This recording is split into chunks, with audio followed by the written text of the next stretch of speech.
नाशिकच्या सिन्नर तालुक्यातील वावी गावात भोंदू अशोक खराचं 10वी पर्यंत शिक्षण झालं। शाळेच्या परिसरात गावकऱ्यांनी भोंदू खराचे किस्से सांगितले।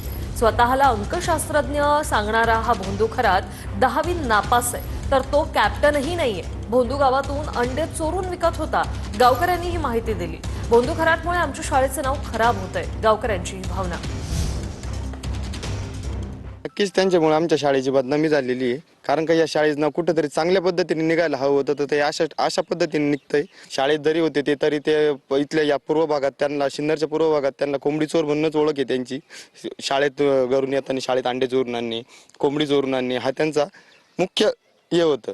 आमचे वडील त्यांच्या सोबत होते शाळेत, म्हणजे कधी कधी वडील आम्हाला सांगायचे का हा त्यांचा म्हणजे कोंबडी चोरून आणणे ही त्यांना पहिल्यापासूनच वळण होतं, हातवळणी पडलेला होता बा त्यांना।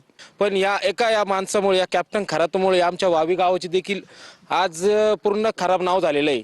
ज्यावेळेस ईशानेश्वरला जायचो तर आम्ही देवाच्या पाय पडण्यासाठी जायचो, पण देवाच्या आडून हा माणूस असं काही करेल हे आम्हाला किंवा आमच्या परिसरातल्या कुठल्याही लोकांना माहिती नव्हतं।